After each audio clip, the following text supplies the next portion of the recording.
Hello, everybody, and welcome to the 23rd episode of the Fandom Flux podcast. I, as always, am your host, KCW, and we have with us, as per usual, we have Kenchi. The best part of waking up is Kenchi in your browser history. I'll let it go. Zero. I'm here. And Slicer. I was really worried where Kenchi's thing was going. Yeah, that's why I did it like that. Okay, yeah, why I'm letting it go this week is because we are doing a very special topic this week, just a theme episode, if you will, and I just belched into the mic while I'm about to talk about it, which is ever so romantic. It is. Yeah. So, I realized on Thursday, it's Saturday when we're recording, that, it was Valentine's Day last week, right? Yeah. I guess. I don't know. We didn't even mention it. Did not acknowledge its existence in any way, shape, or form on the podcast. So, I figured we should probably do some, I don't know, we haven't really touched on romance and that side of storytelling much. Well, we talked about pairing for like 45 minutes that one time. Or Yeah, pairings. that's... One time. Yeah. When me and Kenchi first came on, episode 4, we talked about pairings. There's love stories You at Crackle. serious? You remember that? Yeah. Episode 4, that was like 5 months ago. Yeah, I know. So, okay. 5 months ago, Christ. Yeah, so we're going to be, like, all of our topics this week are romance-related or themed. So, strap in for that. That's going to be... It's gonna be something. Yeah, should be something. Yeah, so, I was planning on doing a French accent for this intro, but, my accents kind of go all over the place. So, it ends up German and Spanish and somehow Transylvanian. The German and Spanish I can understand leaning into from French, because, like, when I was in school, I was in the top class. Not bragging at all, I probably didn't belong in the top class, but in the top class they had us learn both French and Spanish at the same time. Literally, like, they'd have a French class and then a Spanish class after it. That seems flawed. It'll go from French to Spanish to Brooklyn. We realized how flawed it was the first time someone said "que" in French class. Yeah. So yeah, that didn't work out so well, and well, my dad's side of the family is German, and he kind of wanted us to know our heritage a little bit, I guess.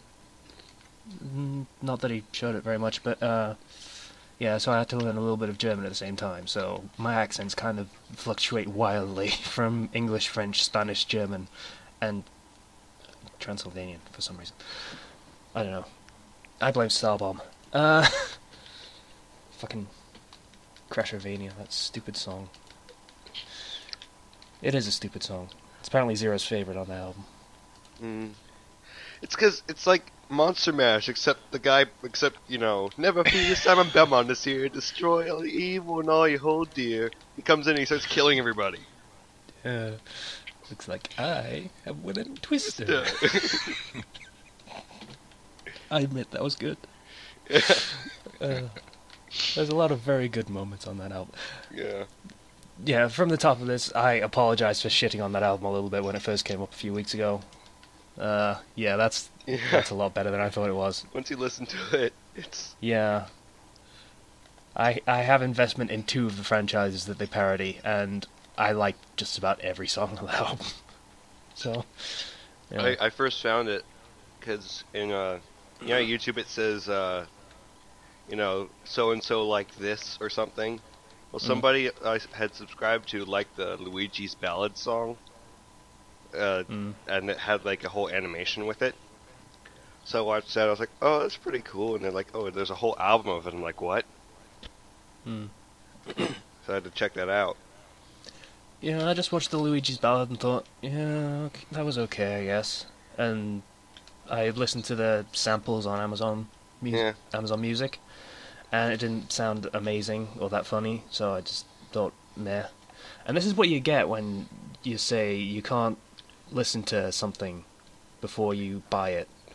Because I I listened to like a full album that was uploaded to YouTube once, and I wanted to buy the album Yeah. because it was that good when you could actually hear the whole thing Yeah. start to finish. I will admit the And- samples tend to not be as accurate as they should be.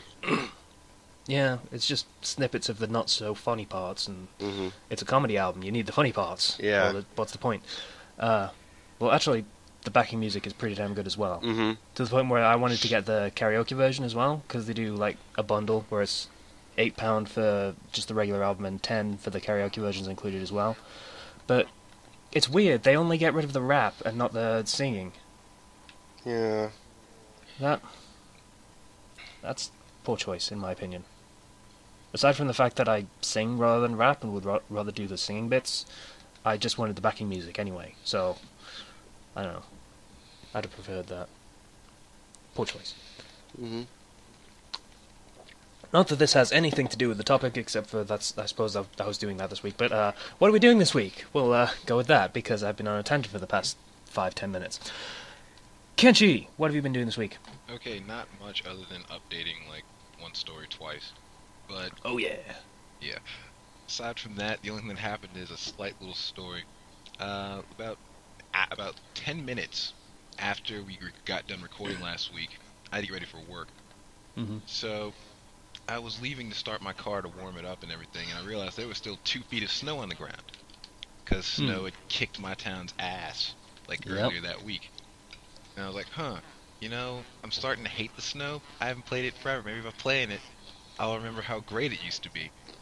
And in my backyard, and there was still so much of it, but in my backyard, I have a deck that's 4 feet off the ground, and then has like a 4-foot railing. So it's like 8 feet. And I got up under this railing, and in childlike mirth, I backflipped off of the thing into the snow. Fun, right? Mm. That could end really badly. Yeah, because it wasn't snow anymore. Oh god. The fact that the snow Oh. survived as long as it did without melting, it was tough. It was ice, and I landed on ice, and then I had to go to work. And I was just limping all over the studio with bruised ribs for 8 hours.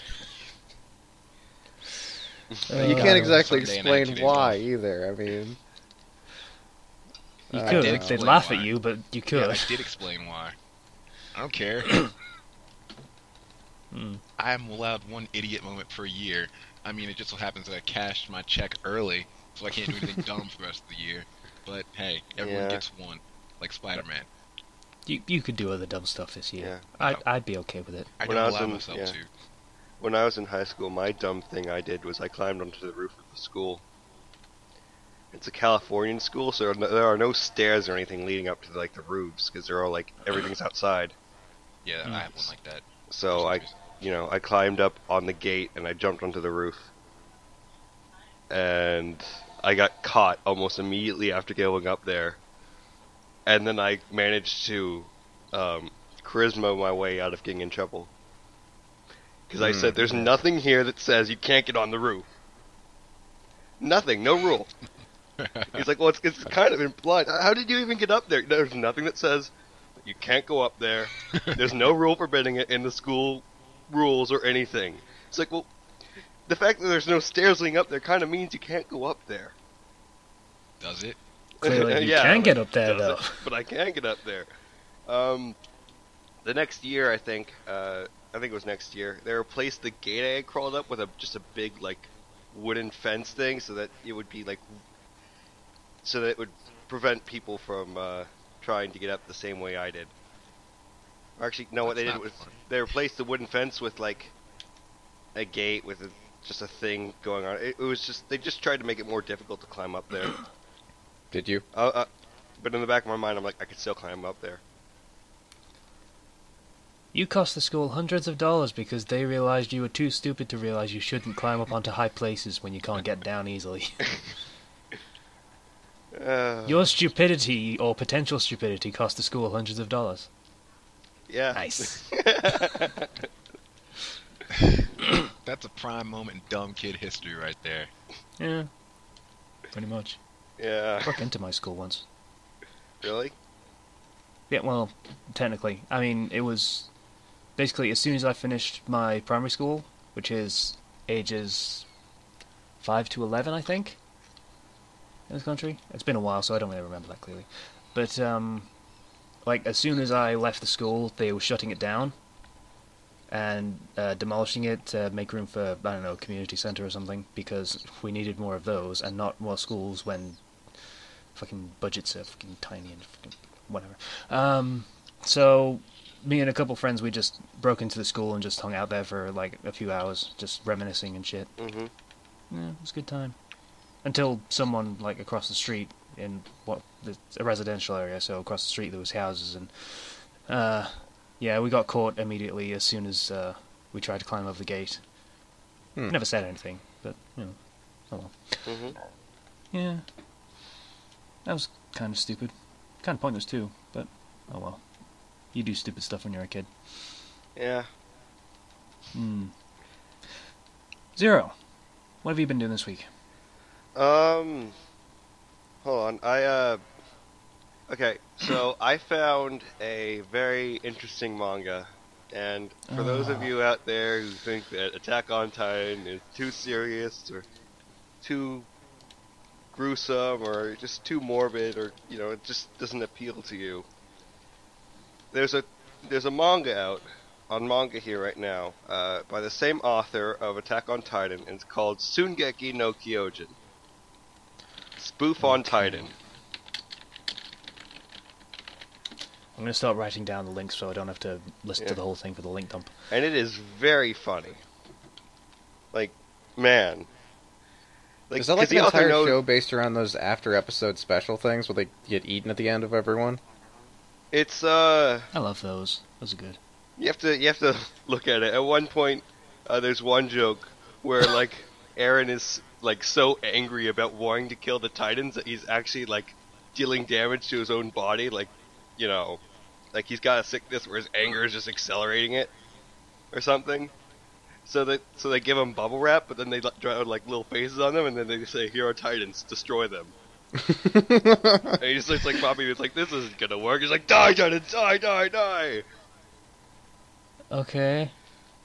It kind of reminds me of Attack on Titan Abridged. It's got like the chibi forms for it though. It's very funny though. It's very funny. I laughed during it. You know. It's got like 13 chapters out, and it's like a 4 coma.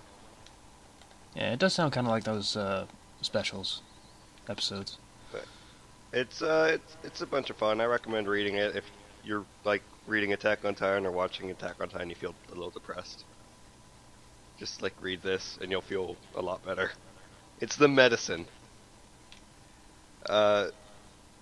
Let's see. Oh, this week I discovered a new use for Sierra Mist. Okay. I don't know what that is. It's a pop. It's a drink. It's a soda. Yeah. Okay. So, at work, at 9 o'clock every day, or 9 p.m. every day, I have to clean the grill. So there was no grill cleaner. So I go to my assistant manager and I ask, you know, there's no grill cleaner, what am I supposed to do? And he says, get a big cup, a large cup of Sierra Mist, and just pour it all over the grill. And it works. So Sierra Mist, for those of you who like Sierra Mist, if you get a nice non-diet, big, fat, full Sierra Mist, throw it on your grill. It's a grill cleaner. Hey, Casey, do you guys have 7-Up over there? We do. It's basically that. Okay.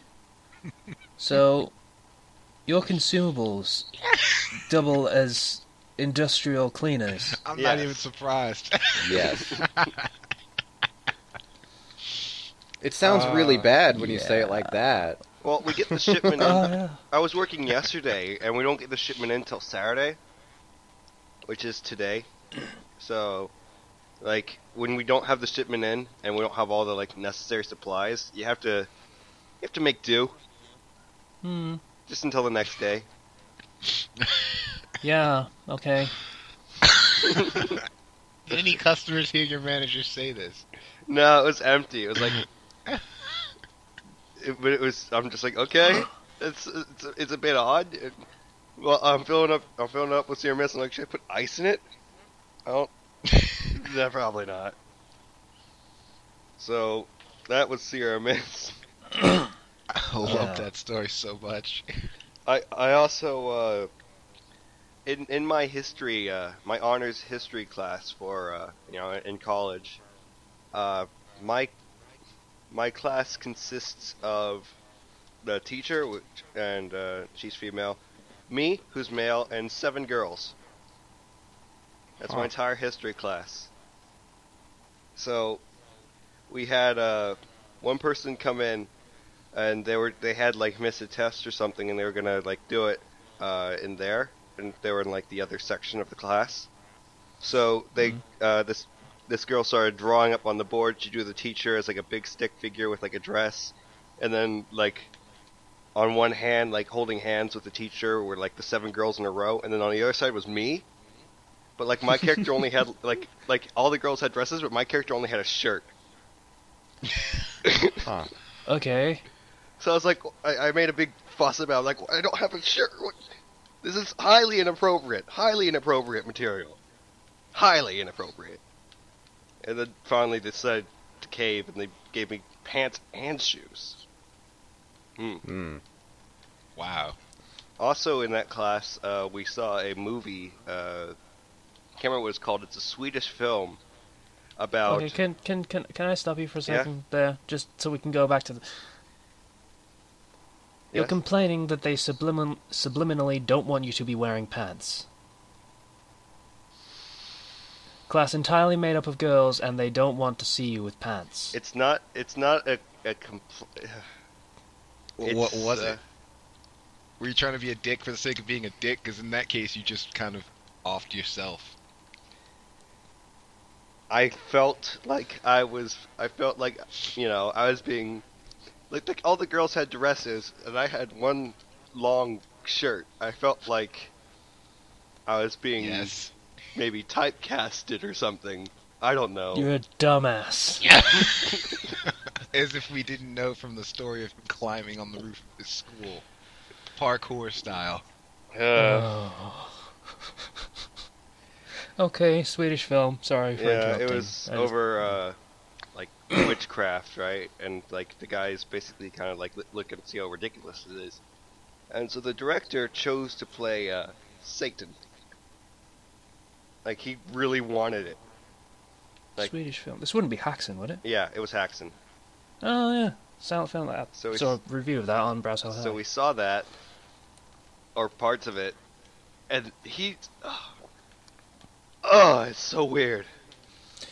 Yeah, the devil churning butter thing. He's so into it though. He's like, like you see the devil, and he's like churning butter, and he's like smiling, like big slasher smile. He's just like churning his butter. I'm like, devils really like butter. Duly noted.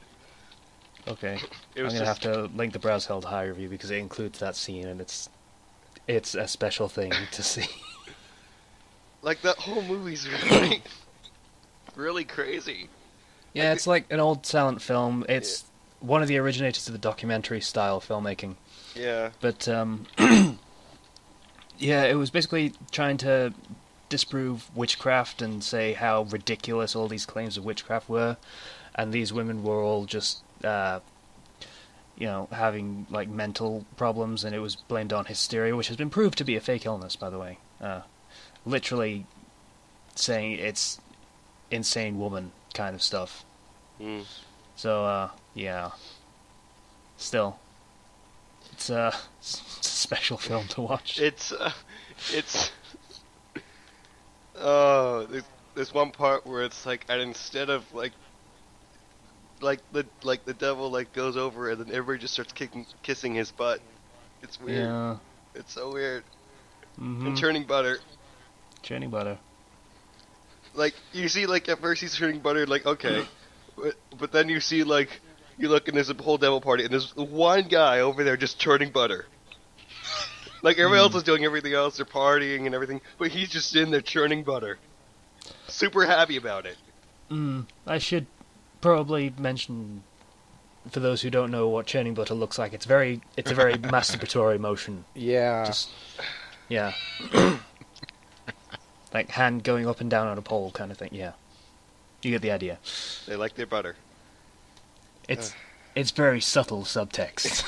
That's what I'm saying. That's American subtle right there. It shows up in the movie multiple times. It's But they found some really ugly actors for that movie. Like, I applaud them for finding some very scary looking old ladies. But yeah. that was history class. Always full of fun. It was history. One of the first documentaries, and it was that. So. I also this week I found my favorite moment in any manga that I've ever seen ever, and it was in Last Boss X Hero, chapter 10. I think it was chapter 10, and basically at like around the 20s in the pages, it says like, to be continued in chapter blah blah blah, right? And then and then next page. By the way, this is the manga where the mangaka's in his own manga, right? Mm-hmm. So in the very next page, there's a big panel at the top, and he's like, "Screw that!" and he breaks the "to be continued" over his knee. And there's like 20 more pages. I love that. Okay. So your favorite moment was fourth wall shattering? So it's basically the Bayonetta scene at the end, just in comic form? He broke the "to be continued." It was great. I loved it. So that... I also found another rather unique manga. Oh god. No, it's not bad or anything. It's called Real Connect. Right? Spelling? Real Connect. It's Real Connect. It's not. It's REAL Connect. It's not really that. Oh, okay. Not any special spelling. It's just exactly how it sounds. At least With I think that's real people what it's words. called. I believe it's called Real Connect. I don't have the name memorized, but it's basically. You know how SAO, Sword Online, you have the whole thing where, they're trapped in the game, and if you die in the game, you die in real life? Mm-hmm. Well, this is kind of like that, except with social media. So, you know how you have followers and you follow people? Mm-hmm. So basically the way this works is 10,000 people with the most followers get transported, get their brains basically locked into this system, from their phones, or something weird like that. And basically, if they fail or if they die, every single one of their followers will die. Ah. Yeah.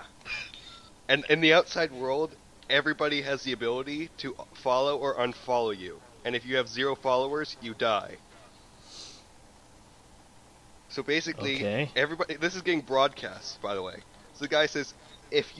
He shows, if you die, all your followers die. And so all your followers who are out in the real world can unfollow you, save themselves at the price of your life. That actually does sound interesting. So, the main character, gets stuck with one follower, right? One person who actually cares about his life enough to put their own life on the line. And then he saves somebody from getting completely unfollowed, and then he gets one more follower. So it's just starting out. It's only two chapters, but I see it's going to increase. And going to see he's going to get more people who actually care about him, and so he's going to get more followers instead of the fake followers friends thing. You actually get real followers who actually care about you. I know what I'm reading at work. So that was very unique concept, because although it kind of seems similar to SAO, it's very, very different. The last thing I just want to say, this is the last thing. I've been going on for a while. And that's, I keep hearing people singing the Lego Movie song, Everything is Awesome. I've never heard it. I've heard it. Yeah, Like, I haven't. My mom And now I keeps need to singing link it so that I can. My mom keeps singing it, like, people I know sing it. It's just... It annoys me, because it is a dystopian song used to hypnotize the masses. Oh God. It's a song used to basically brainwash people, but everybody sings it like, oh, you know, everything is awesome, everything is great. I'm like, no, it's not. It's kind of meant to brainwash the masses into mindlessly doing labor. It's creepy, but yeah, okay. It annoys me. It makes me feel like 1984 all over again. Okay. But, yeah, I wasn't alive that's at that point, so like, what are you referring 1984, to? the book. I hate Oh, that okay. Yeah, he's talking about it as if it actually happened. 1984 is a work of fiction, you realize this, yes? Yeah, I know. Just checking. 1984 all over again. Yeah, I know. Sure. But I'm done with my week now. I think I could safely say I've covered everything that I wanted to cover with my little section. Okay. Slicer, you're up next. I feel I'm familiar enough with Dark Souls that I started running a sorcerer character, and it's hard.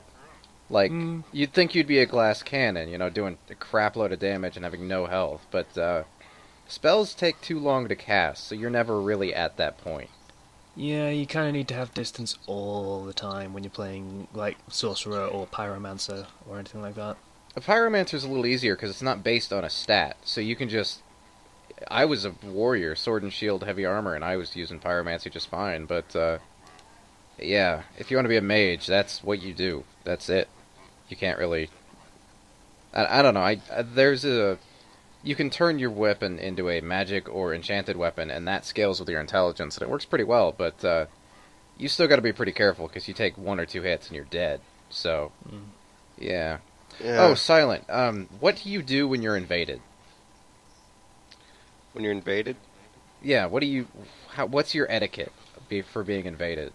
If they bow, I'll bow back, and then we'll fight. Normally... what I like to do is, if they're going to come at me attacking, I'm going to go at them attacking, but most likely I'm going to run away and lure them to a dangerous place full of enemies to distract them. Yeah. I wish I would think of that more, but all I do is, those guys are fuckers. I mean, they're trying to kill me, so I throw a poison knife at them when they bow at me. That's, yeah, well, they invaded, so, I mean, that doesn't sound like something nice to do, ever. No, So- it's really, they're just trying to kill you. That's the only point. Yeah, the idea that they're trying to be Yeah. nice about it seems a little disingenuous. I mean, yeah. Quick note, that Real Connect thing, it's actually a real account. That I was wrong on the name. Okay. So I'm going to link that just real quick. You don't need to link it, I can look it up after. I'm just writing down all the names of things that I need to do. Like, Yeah. Yeah. Let's see, what else have I done? There was one other thing, and I can't remember what it was. Whatever. Doesn't matter. That was my week. Just more Dark Souls. Okay. Stretch. I've been up for half an hour and my muscles are still waking up. You were up Even though half I an said that, hour like- an hour ago. Yeah. Shut up. Time. It's fluid and It is stuff. not. It is not fluid. It is not relative. Okay. It's time. You see, time is like this wibbly wobbly. I swear to ball God, of I will kill you. Stuff. I go on Tumblr regularly, okay? I have to see that all the time. 23 episodes and I finally make a Doctor Who reference. Okay. Okay. What have I been doing this week? Hang on, let me get my notes, because I apparently make notes on this stuff now, because I forget otherwise. Alright, I forgot to mention this last week. I will finally... I'm starting to get the process for moving to a new place out of the way. So, I will no longer be living with my parents and being a complete and total burden on them. That would be lovely. Looking forward to that. Yay. Awesome. Getting your own pimp shack. Sure, let's go with that, rather Yeah. than a one-floor flat that will inevitably be below family with 3 kids, probably all babies. Somehow they had triplets, and I'm just that unlucky. And then on one side I've got like a drug dealer, and on the other side I've got a domestic abuse household, because I would be living in Bentley, and that's what it's like around here. Yay! Hey, Casey it's and the what you Pimp make Shack. it. It's what Yeah. it's what you make it. I mean, the only thing you can control about your pimp shack is what's between your 4 walls. Yeah. Make of it what you will. Yeah, I'm gonna need to get some decorating stuff. Got some furniture, so I'm alright with that. Get mink carpet. Or I could not do that, you know. Go out into the wilderness, kill a bear, and make a carpet out of it. Yeah. I don't think we with your- have bears in with this your country. hands. Yeah. Ask Hulk Hogan to choke one out for you. He's hosting WrestleMania this time, apparently. Something like that. Read an article. Ah, Hmm. okay. I thought you actually watched wrestling. I was confused. No. You've never mentioned it before, so. No, it's supposed to be like a big thing, I don't know. I read message boards sometimes, and this was something that they wanted to talk about, I guess. Well, I do, but I don't ever talk about it because no one cares. So Fair enough. Aside from that, I also forgot to mention last week that I started playing Bravely Default, because we were going to have our power off for extended periods of time, and I needed something to do. So I have a 3DS, and I haven't played it for like months. So I downloaded Bravely Default. It's a JRPG.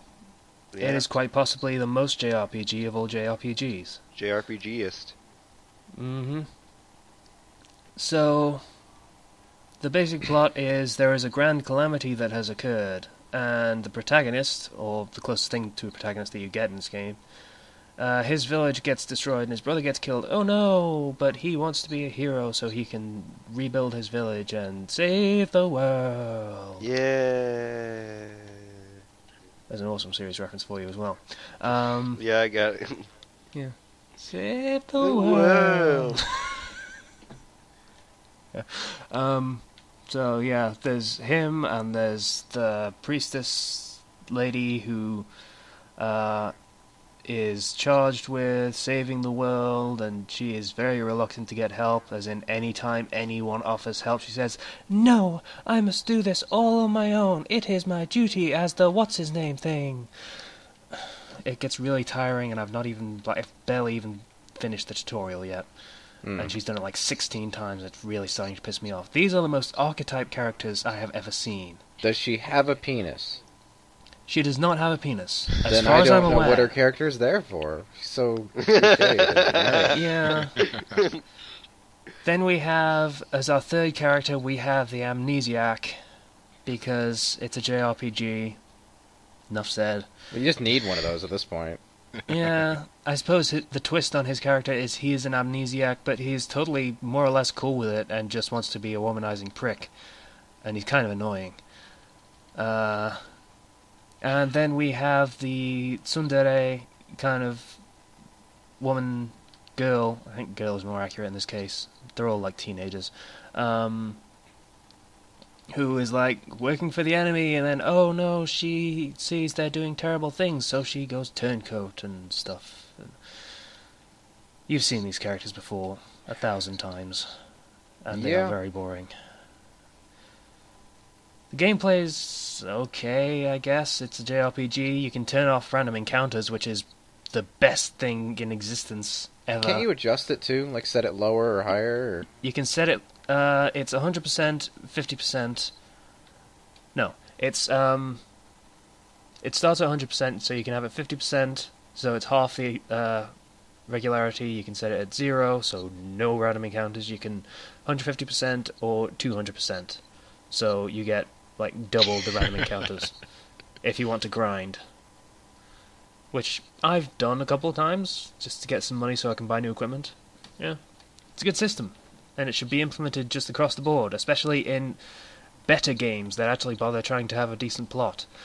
Yeah, I really hate the plot and characters in this game. They're really shit.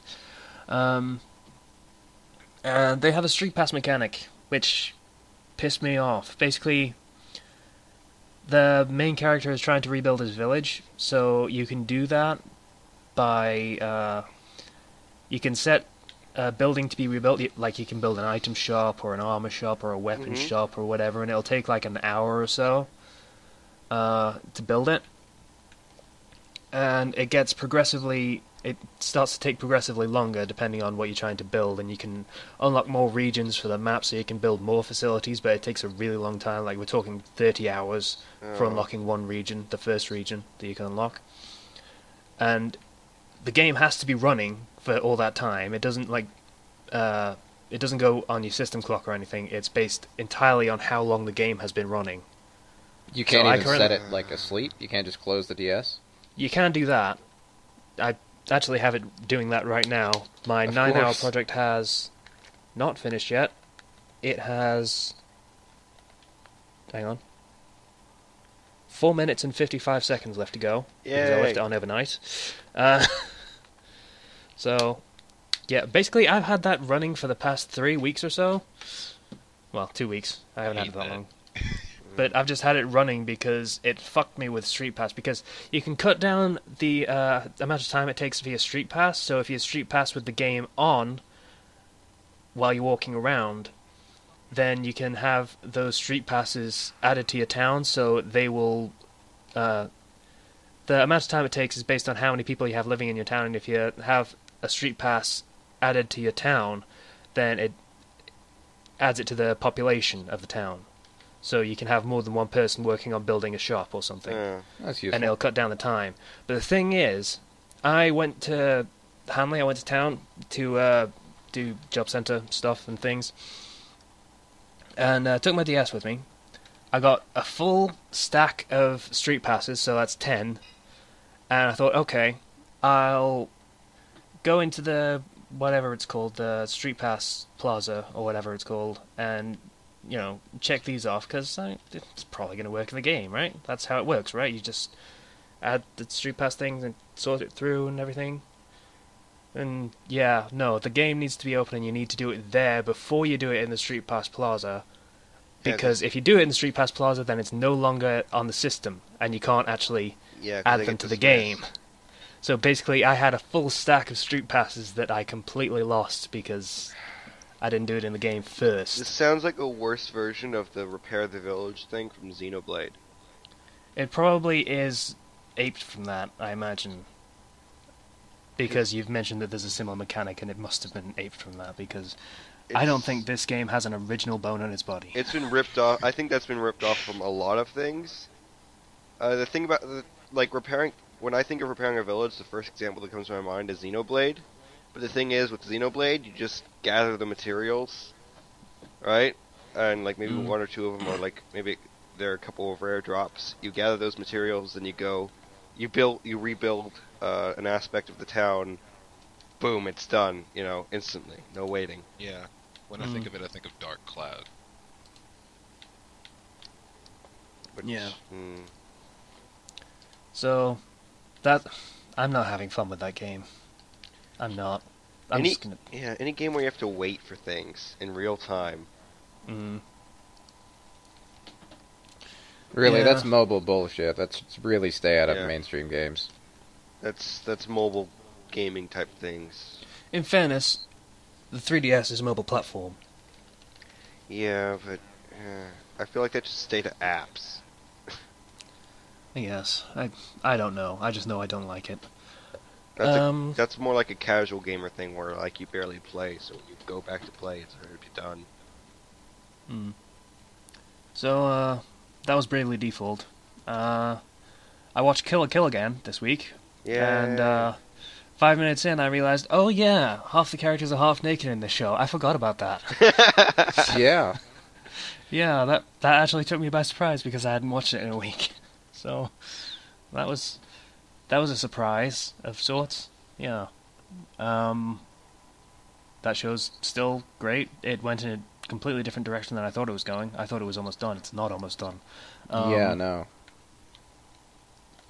Yeah, I guess they're doing the 25 episode thing, so they're close to being almost done, maybe? I guess. I don't know. And I also watched There's a YouTube show called Spoiler Warning. Basically, it's a let's play of games, only they do kind of what we do, only more professionally.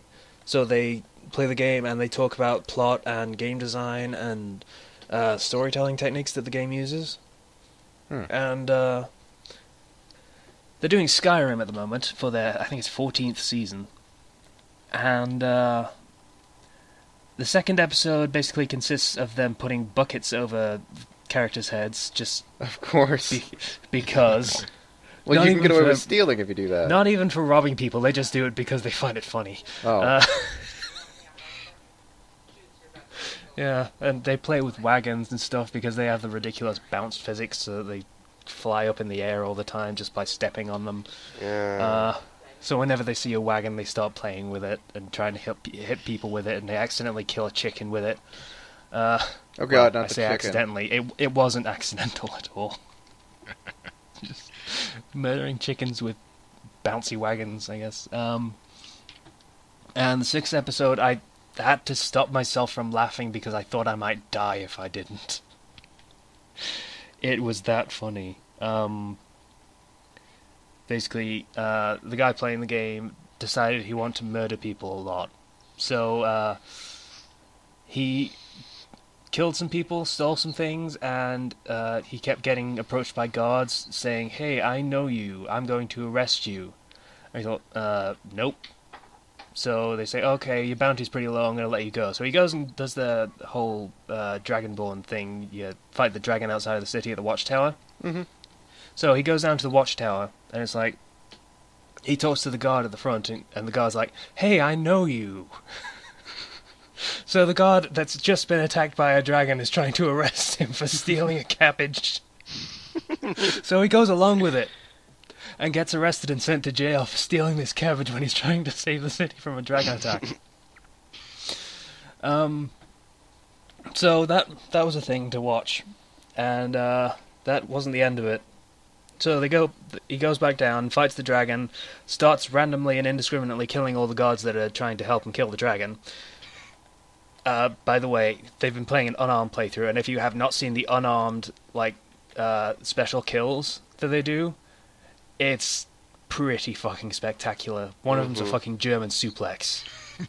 I had no idea. Yeah, I want to play an unarmed character just to see this shit.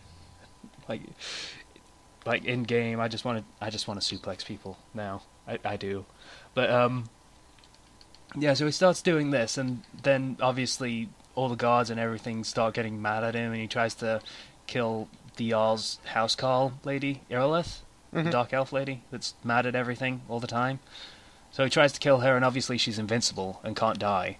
So he runs and tries to finish the quest, because then he would be a Thane, and all the crimes would be wiped away. So this includes a mad chase through all of Whiterun, running away from all of the guards and all of the townspeople who are now hostile because he's been murdering people. So he's in a mad dash to try and get to the Dragon's Reach, the castle, so that he can talk to the Jarl, not realizing that the Jarl will immediately be hostile because he's been killing the fucking townspeople. So he then has to run away and runs into fucking the companion's house, hall, whatever you want to call it. He runs in there. They're all fine with it, apparently. They're not hostile at all. But then all the guards and townspeople follow him into the hall. So he runs out the other door, and they're immediately there surrounding him, and he can't move anymore. Turns around and tries to go back in, and they kill him. It's funny shit. So I'm gonna have to. I need to add that to the link dump, because it's interesting stuff. They're pretty insightful when it comes to commentary on like storytelling techniques. A lot of the stuff that I end up talking about comes from some of the stuff that they talk about, to be honest with you. So they know what they're talking about. Some of them are professional writers, some of them game designers, so they know their stuff, more or less. It's interesting stuff when they're not being ridiculous and just screwing around because it's funny. Yeah, so I recommend watching that, if only just the Skyrim season. They've done like a load of different games. A lot of my complaints for Mass Effect 3 are based on stuff that they've pointed out, and I thought, holy shit, that is the most stupid thing in existence now that they pointed it out. Fucking Kai Lang. Fucking Kai Lang. Yeah, I had problems with him to begin with. God damn. Mass Effect being the series where they went into excruciating detail on how ship-to-ship combat and FTL and all this stuff works, and how all of the guns work based on shaving tiny little fragments of metal and then moving it at super sonic speeds and reducing the mass so that it can move faster. All this stuff, and then we have a super-powered fucking robot samurai that shows up like he's fucking Raiden from Metal Gear Rising or something. Fucking bullshit. I didn't like that game. Does it show? But yeah, spoiler warning, it is worth watching, and I'm going to link it, and it's going to be good. Everyone should watch it. They actually have really low view counts, like 3,000 views or something on YouTube. It's weird. Criminal that they're not like more known than they are. So, yeah, that's pretty much everything that I've been doing this week, I guess. Oh, and Come Quickie, CMC Wiki, whatever you're called. I read your thing. You can stop commenting about it. I did read it, or I tried to.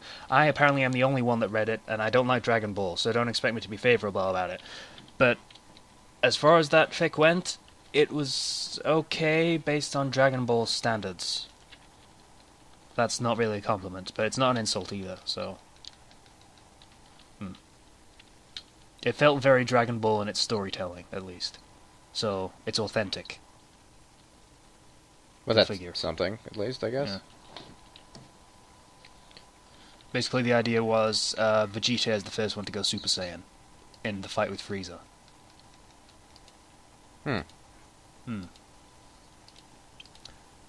Yeah. It's probably interesting to someone who actually watched Dragon Ball and gives a shit about it, which I don't. So, I read the entire Frieza arc, and then stopped, because I don't care anymore. Sorry. Yeah, that's everything. That's everything that I've done this week. All right. So, our second topic, which is the last one before we go on to, romance, is, I heard that. yeah, this, is not our usual Bleach topic. This is called Bleach is Not Offensively Dumb This Week. Yay? I guess. It's still kind of dumb, but it's not offensively dumb. Byakuya is completely unfazed by losing his Bankai because he got to reconnect with his Shikai and make it super awesome for reasons. I guess. Yeah, I actually read that chapter, and one thing I didn't get was the guy's like, "Oh, it's just your Bankai?" And he's like, "No, it's my Shikai." And the concept for him doing his whole Bankai versus Shikai was that, the Shikai, he turns his sword into, like, petals. But, like, apparently he had more of those with the same sword. The way it works is the Shikai is just all of the blade turns into petals, and that's it. Makes a bunch the Bankai is like tons of 1,000 times that, and it takes up the entire sword. So he's basically unarmed except for the petals that he has, which is, I suppose, the weakness. He doesn't have a very strong defense when it comes to that. Yeah, but like the guy was surprised when Byakuya said, "This is my Shikai." Don't you know the difference? That seems weird that they would make that. Bankai already. Yeah, well, the whole conceit of the powers being stolen is that they're stolen. They're not really their powers. They've just taken them and can use them, but they're not very well known to them. So they're not very good with using the powers, so they don't know them very well, so I guess he wouldn't know the difference, I guess. I don't know. This whole arc is really fucking stupid. But, just in general, the chapter was kind of... It was a thing that happened. The guy turned into Byakuya shows up to, I don't know, snap Rukia out of her funk from the fear bullshit powers. And apparently, I think Rukia has Bankai now. Yeah. And, yeah, I find kind of slightly weird and rushed. He says, Rukia, you did good, and then it's like quick flashback of this. She's like, my brother finally acknowledged my power, and I was like, what? That kind of I'm not going to do the feminist rant again. That kind of came out of nowhere. Just yeah, he said you're doing good. He didn't like say you're super awesome. I'm so proud of you as a being, or something like that. He just said you did good, and then she's like, my brother finally acknowledged my power. That shows like, these quick flashback scenes of all these times him and her, and I'm like, what? Yeah. Was that supposed to be a super important resolution or something? I guess. Well, he's not going to take a lot of time. He wants to get this done, I hope. I want to get this done. I really do. Yeah. But, I feel like that particular aspect could have waited till after the fight for them to actually develop it. I admit, at least Byakuya did not completely save her, and she is going to fight the fight herself and finish it, I guess. Or so it seems. Which is nice. It overturns a lot of the things I said last week, I guess. Not all of them. Because she still needed the... Yeah, whatever. That's not fair, because the same gender flipped, it's different, apparently, and that's not fair. So, yeah. Bleach is, this week. Kind of ruined the segment. Oh well. I'm sure I'll do something really, really stupid next week, and... Yeah, don't worry. Don't worry, it'll get stupider. Yeah. Oh, yeah. Interesting manga news. Anybody ever read Beelzebub? I've been recommended it before, but no. It's been last in the weekly jump ranking, so it's getting axed or ending Good. soon. It was kind of crappy. Yeah, so that's ending. I just found that out. They've just been falling behind in the rankings. Good. Really? Yeah. Really? Isn't it... Oh, wait, never mind. I was mixed up. Oh, yeah, no. The anime has ended, though, right? So, I mean... It's still running. Oh. It's still making episodes. Or it's still releasing episodes, anyway. You know what would be hilarious? What? If Bleach gets axed because Kubo is taking too fucking long with his bullshit final arc. Yeah. He made it drag out for so long that the magazine decided, fuck it, we can't run this shit anymore when no one's reading it. Okay, here's where Bleach ranked in the newest Weekly Shonen Jump thing for the 20th. It ranked 13th out of 14. Bam. Wow. Guess which one got first? What? Naruto? One Piece. One Piece. There you go. When One Piece isn't there, like something else has a chance to be first, but when it is there, it usually gets either first or second. Pretty much. And which one of you doesn't like One Piece again? Slicer. Yeah, I never watched it. I'm not going to. It's a shame. Yeah. Kind of. I mean, I dropped off after the time skip, but yeah. The first half of it's pretty damn good. Alright. Alright, so we're going to move on to our first of our romance topics. Okay. Guess what it is? What? Romance. Wow. Never guessed. Yeah. Oh, by the way, All about subtlety in the Fandom Flux podcast. yeah, subtlety. So, do we actually want to do this, just like general topic? I mean, what do we talk about in general? Just if we're willing to write it or not, I guess. How good we are at it. I mean, I know Kenchi's done some, Zero has done some, Slicer obviously has done some. I have not, actually, had to write anything romantic at this point. No, yeah, you're right. Yours, There's- the pairing didn't sort really of. go anywhere for the Face Every Shadow. It Well, hasn't, not I'd until say it Ethan hasn't took over gotten there anyway. yet, but Ethan has completely dropped out of contact, so I should Oh. probably find out what's going on with that. Yeah, I haven't actually done anything with that. There's tones of it in one of the most recent chapters I did, but that's not anything, and you'll probably see why when I actually get around to releasing the next chapter. I've started on it. Yeah, so romance. Who wants to start us off? Because it's not going to be me. let's see. I like writing it.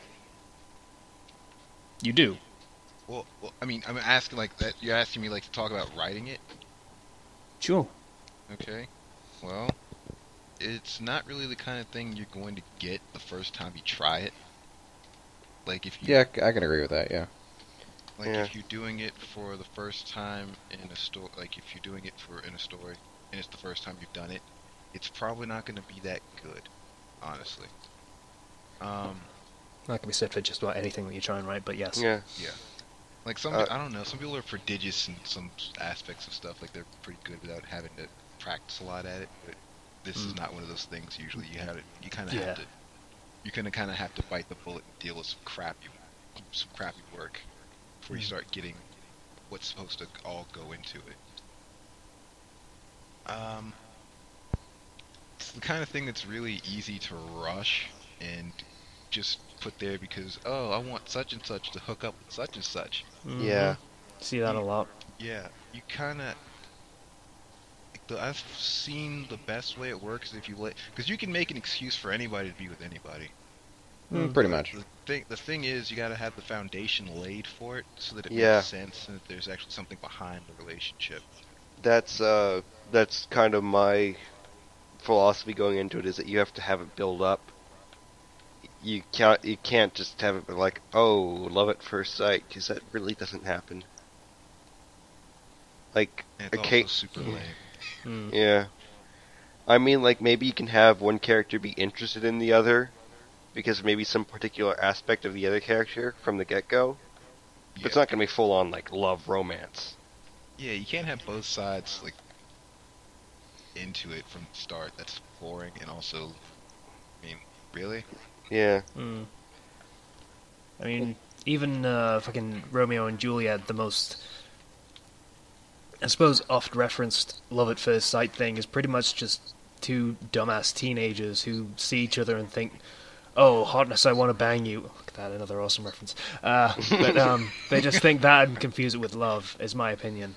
Pretty much, yeah. Mm. Yeah. So One it thing doesn't really happen in reality. Yeah. Just saying. One thing Sorry. I've noticed, and one thing I kind of have to, remind myself of, is to not just think about one character's feelings in the matter, because it's so easy to focus on one character that you can often forget or kind of not go into so much as the other character's feelings on the matter. Because it is a two-way street. Mm. So Yeah, you can't It's just. a blow-up doll. oh. Well, that was disturbing. Yeah. It Thanks could for be that, if Ken. this was a fantasy movie or thing, possibly. I guess it'd be a very different version of her, but yeah. I fell in love with my blow-up doll, sure. Actually, that film has probably been made a mannequin, so You gonna Then again, search for it? that was not a blow-up doll. That was the shot mannequin, obviously, hence the name. But still, the concept is very, very similar.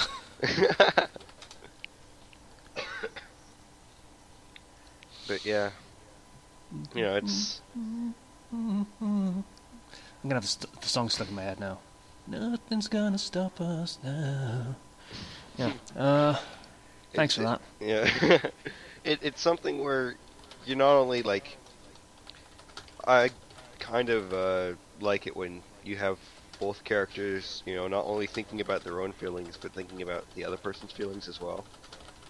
Like, that's always good. It's always good to keep that in mind, because you're always going to be like, oh, what do they think of me? What do you think? Are they interested in somebody else? I don't know. Mm.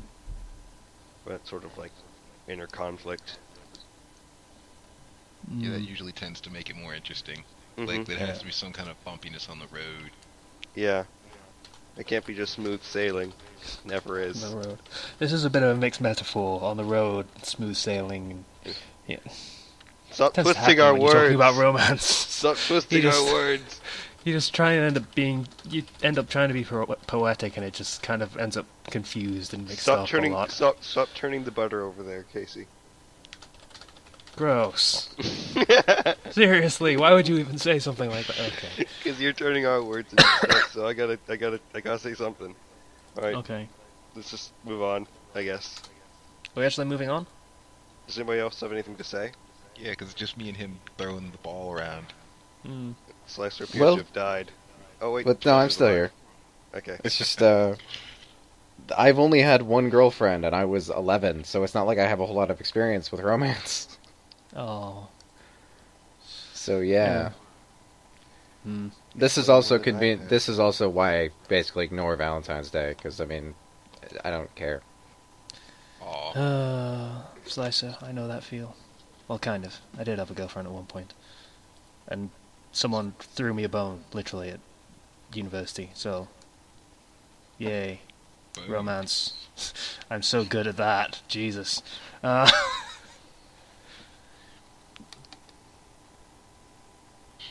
Uh-huh. Whatever Zero's... I don't know what he's talking about. I've never had a girlfriend. Oh. You guys make Oh. me feel down here. Yeah, kind of. What, do you Kenchi's the have only one one, that's or- even remotely successful. I have had some, but Okay. not now, not currently. I mean, it's not like I've never been asked out. I've been asked out twice. Didn't work Yeah. out. We're revealing our loserness. We should probably stop doing that. Yeah, you should stop. Yeah. So moving on. Second topic in our romance topic list. I really need to stop doing that. It sounds terrible. It does, yeah. Yeah. Belligerent sexual tension. This is an Oh, easy thing to get wrong. It is so easy. Just to get ask wrong. J.K. Rowling. Mm. Yes. Oh. Yeah. So, like I said, this is an easy concept to get wrong. Just people bickering, and it's supposed to be subtext for them wanting to fuck. Yeah. If you try too hard, make it too excessive, then it just seems like they really hate each other, as in genuinely hate each other and want each other to die. Mm-hmm, yeah. Mm. Honestly, it's- I always hated the concept. I mean, Yeah, it's not a nice concept, and it doesn't make for good romance. It makes for, decent smut, I imagine. But Not, I guess. I don't know. I've I don't never know seen that if you're either. into that. You have it? So, Hello. Ken, you were saying something? I think. No, nothing important. Yeah. It's not a great concept when it comes to romance, because if you try and base a relationship on that, it's going to be a relationship based on anger. That's not a good thing. That's never a good thing. The fact that J.K. Rowling tried it is kind of a little bit offensive to me. Just a bit. And there's a reason people think that that relationship in her books is going to end up being domestically abusive. Yeah. Yeah, pretty Mhm. much. Yeah, it doesn't come off well if you try and make it come off well. Yeah, Anyone it's want not to jump in? Because I'm just talking to myself. I mean, it's not a romance thing. It's not for an actual. If you're trying to set up actual long-term romantic relationship, belligerent sexual tension is not an appropriate way to do so. Mhm. I mean, it works if you're just trying to set up like a scenario for angry sex, but Mm. other than that, no. Yeah, I mean, that's pretty much the point of the concept. The tension eventually breaks, and they get it on, and then other stuff happens, and if you're doing it right, it's probably going to end up crashing and burning horribly. If you do it wrong, you're going to try and make it work. And then it probably should end up crashing and burning horribly, and whether it does or not is down to the writer, and whether they realize how terrible it's going to end up.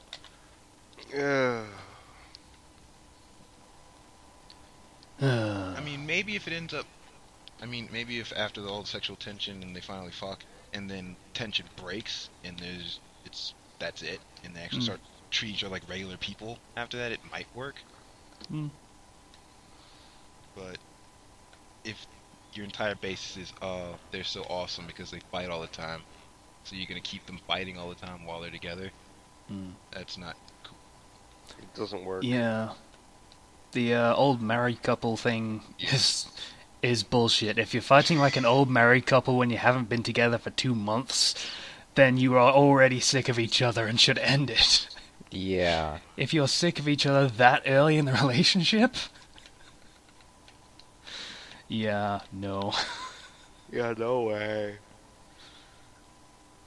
That analogy always annoys me because an old married couple arguing is that they don't argue constantly. They've been together so long that they already know they love each other. So it's like, that's just the stuff you see. Yeah. Anyone got anything else to say for this topic? Whenever I try and write it, I accidentally write it like a happily married couple because that's the only experience I have with my parents. Yeah. So I can't do like teenage love very well at all.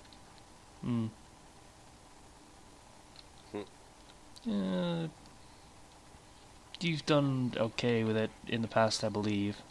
Oh, wow. A little bit, sometimes. I haven't read a lot of your stuff, so... Okay, I guess we'll move on to the next one, which is... This topic might require a little bit of explanation. The Four Dere.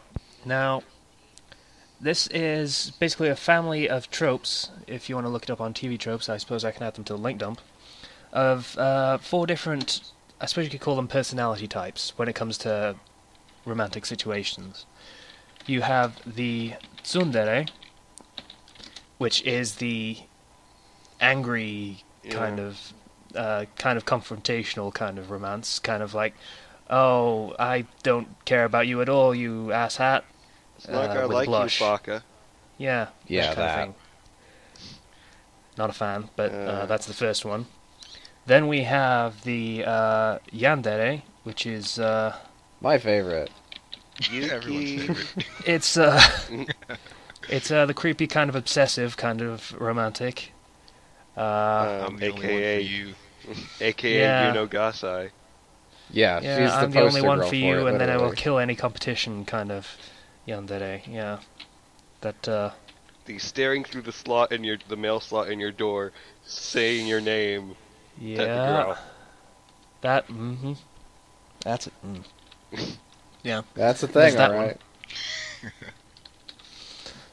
There's the kudere, which is less well known, probably just like rounding out the family just for the sheer sake of it. But this one is basically the frosty disposition, just kind of Cold and seeming distant. more or less indifferent about just about everything, but hiding romantic feelings. I guess the idea is. Yeah. Like really Yeah. cold and distant on the outside, but really sweet on the inside. Yeah, if you want to put another name to it, you could call it like Ice Princess or something, kind of thing. I guess. Yeah. It's that kind of personality type, where they put on a facade of not caring, and in reality they do care a great deal, is the idea. And then finally, we have the dandere, which is the ridiculously shy type, I guess you could call it. Like, they will be very quiet and try and stay out of conversations and not say much, and then if they're with that special person, then the Dere side will come out and start being a bit more open and excitable, I suppose. The first part of that would basically be Hinata pre-time skip from Naruto. Kind of, though she never gets the other half of it down. I don't Yeah, think. no. Yeah. Another way for this would be like shrinking violet, I think is the term that TV tropes uses. Yeah, that's a good I one. wish we could just have a Dere Dere and then everything would be nice. That is a thing, I think. It is. Or- Yeah. Yeah. I know. I wish we could just have that all the time. I don't. 'Cause that you'd get sick of that very, very quickly. That's the lovey-dovey all the time kind You're of people, probably and right. I hate that shit. You're probably right, actually. Okay, we'll add that as an unofficial fifth one. We are not adding that as an official fifth one. We totally are. It's been done. Yeah. That's like Okay. that makes me think of Risei a I bit. a little bit, yeah. I could see that. She is none of the others, so yeah, Yeah. I'd agree with yeah. that. So, what do we wait. think of our Dede tropes? Which one is the Ice Queen one? Kudede. That's it. I can never pronounce that, but she's kind of that, actually, so when you think about it. She hides behind the bubbly exterior, I guess. It's just not cold, it's the opposite. It's hot. Yeah. Sorry. You said the opposite of cold, and it's the obvious conclusion. I know. Okay, Okay, so what do we think of our Dede tropes? Is what I said before Slicer said something. They're good references, but don't use one pure. Don't just have a pure tsundere, because then you get, like, Taiga from Toradora. I love that show, but it's like, the characters are already there. They already exist. Yeah. Yeah. These aren't characters, these are archetypes. So if this is all you have, then add more, please. Yeah. Uh, I'm thinking part of me, like a prime example of a tsundere would be Luis from Familiar of Zero. mm-hmm. But she actually does have some, more to her than that, beneath the surface, because she has to act the way she acts because of, like, societal pressures and the way that their society is formed, and, like, pressures from her family. Mm. So there's, like, an excuse for that. Yeah. Like I said, these are archetypes, these are basically baselines where you can determine general idea of how they're going to act and behave in most situations. But people are a bit more complicated than that, so, vary it a little bit. Pick out little extra things that you can add and change so that in certain situations they act differently to what you might expect I suppose you call it vanilla tsundere might act, or whatever you want to. We're probably going to end up defaulting to tsundere a lot in this one because it's the most well-known and easiest to pick out. But yandere is the most fun. Mm-hmm. Yeah, just for sheer creep factor, I guess you're right.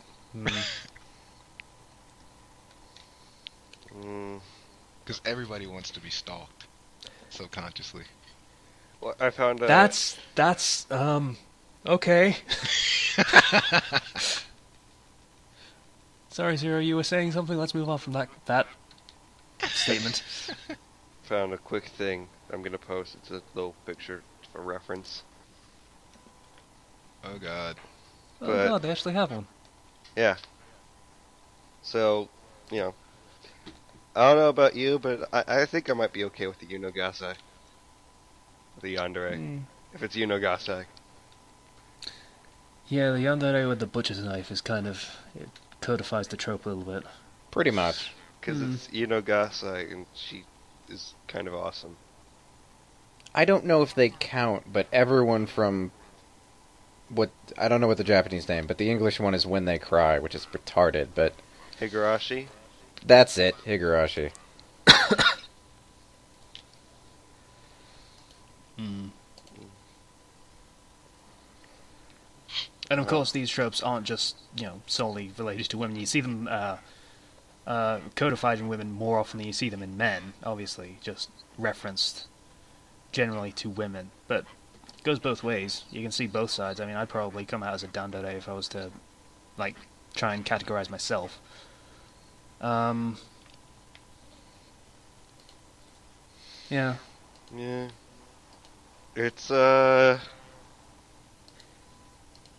It's easy to fall into just sticking to these, they really like this person, but they, are being tough about it, and that's it. That's how they are, and not give any reasons behind it,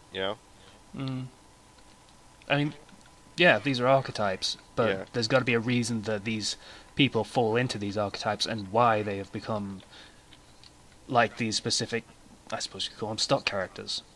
Why they've ended up that way, and it's in those details where you find variations in the characters and why they're not the same as every other tsundere in existence or whatever you... Every time I always go back to tsundere, I don't know why. Because it's your favorite. It's not my favorite. Are you sure? pretty sure. Which one's your favorite? I honestly don't know. I mean, Come on, you know. probably Kudere, I guess. Yeah, because everyone here knows. I mean, that's not really fair. I mean, a lot of redheads end up being tsundere anyway, just because, fiery redhead and all that bullshit. So, I can probably name Typecasting. like so many redheads. Just being tsunderes. And then the kudere usually has blue hair of some sort. It's Because the of cold. Japanese red oni, blue oni kind of thing. They, Yeah. call them Yeah. blue, fiery red. they like doing that. I'm gonna... And then the yandere always has bright colors for their hair. Typically. Either Yeah. bright or really, really dark. Like, I just realized that the four main characters in Ruby actually fall exactly into these archetypes. Does he yandere? I'm suddenly more interested in Call that Yang show. the yandere. I mean, obviously Blake would be Kudere, Dandere would be Ruby, and Tsundere is Weiss. Damn it. So, yeah. Just realized that. Anyway, yeah. So, there's going to be a link to that specific image that we're using as reference. Thanks, Zero, for finding and posting that. That was very helpful, actually. Mm-hmm. So, I'm going to link all of the TV Tropes pages for these. They're thinking of just getting rid of a couple of these, actually. The less-known Kudere and Dandere. Because, I don't know, they want English terms for them. Which seems a little bit silly. It's a category of a family of tropes. It's easier to categorize if you have a general term for it, I think.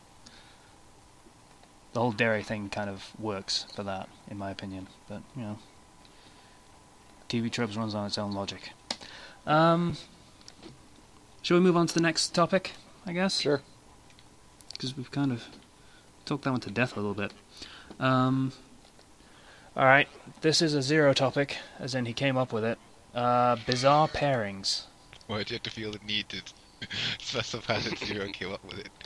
I don't know. I always feel like self-conscious that these topics are going to fall flat, and I always want to blame someone else when I can. I came Ouch. up with like 2 of these topics. Come on.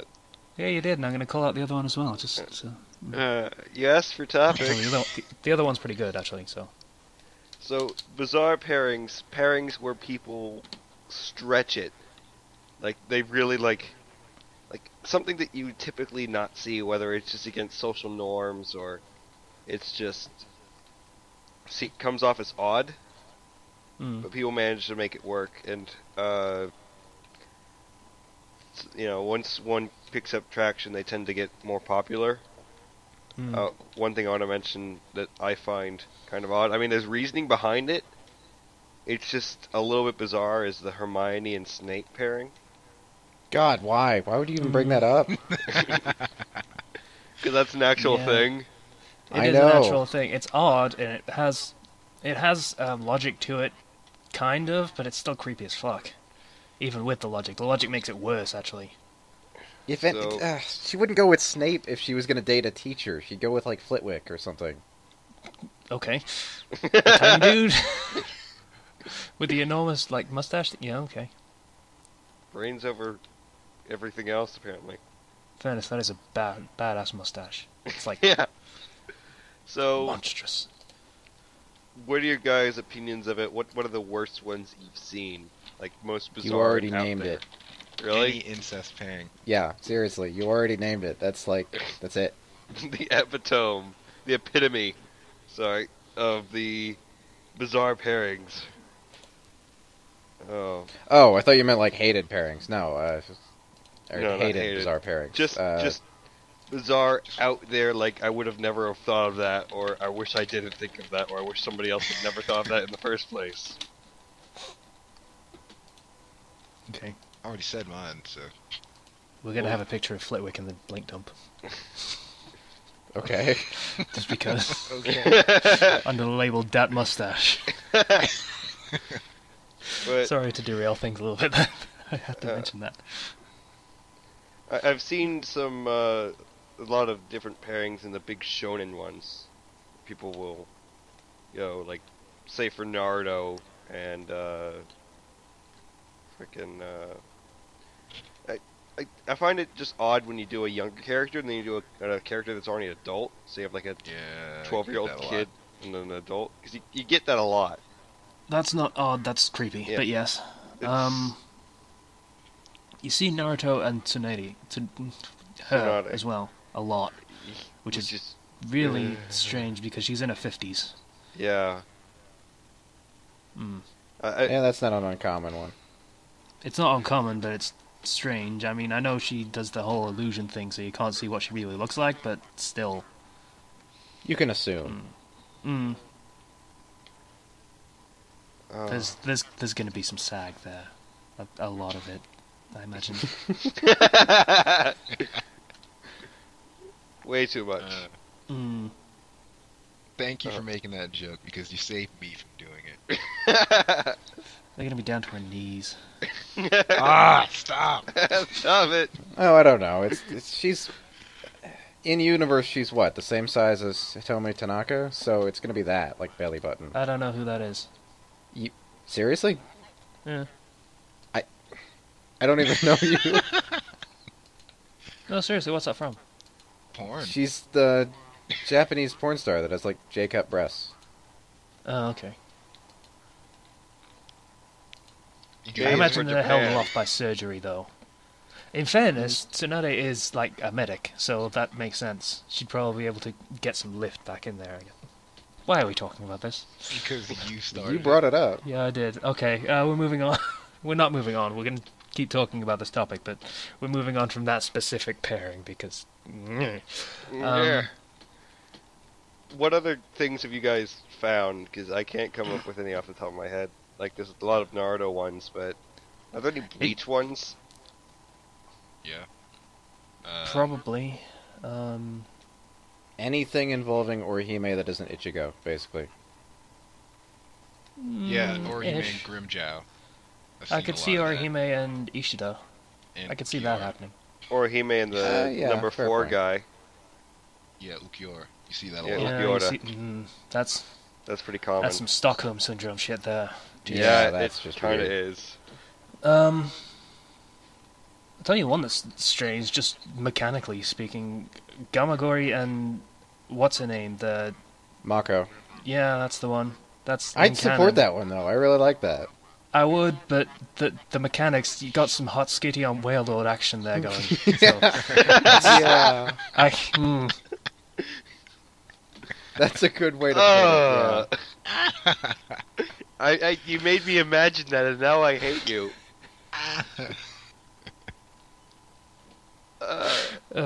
This became a topic. That's not even feasible. I don't know if that's painful or if that's even possible. Well, if he had one... He's always drawn a different size, so, like... It would Maybe it's depend not on in what proportion. day, I guess. I'm thinking of just like in Dark Souls. There's this character named Priscilla. She's half human, half dragon, and like it's Seath the Scaleless and a human, and you're like, how does that even work? It doesn't. Yet, she is a bitch to fight, by the way. Unrelated, but... So, yeah. Bizarre pairings are bizarre. Just What's the to strangest? specify, crack pairings are not Yeah. all of bizarre pairings. It's part of it. Yeah, doesn't need to be cracked and to be cargo bizarre. shipping doesn't really count. We're talking people here. Cargo shipping is What? when you ship a character with an item. Oh, so, okay. I just like, want I to. don't know, Yoko with a rifle, I guess. I just want to Or a manga. specify something. Waylord is 47 feet tall, or its height, or it's 47 feet, or 14.5 meters. Just gonna point out, that's a tiny fucking whale. Its weight is 877.4 pounds. A skitty is 0.6 meters tall, or 2 feet. and weighs 24 pounds. Why did you feel the need to go back to this? I'm just thinking, this literally does not work. In any way, shape, or form, in or out of context. Sparrow could draw it. Thank you. I don't want... I'm not going to be linking Sparrow. Just saying that outright. It's not going to happen. So, back to bizarre pairings. Yeah, back to bizarre What's... You know what I find a little bit What's bizarre? the most bizarre? You know what's a bit bizarre is when people it's bizarre. It's not necessarily uncommon, but when people make the Pokemon into humans, Oh yeah, anthropomorphs.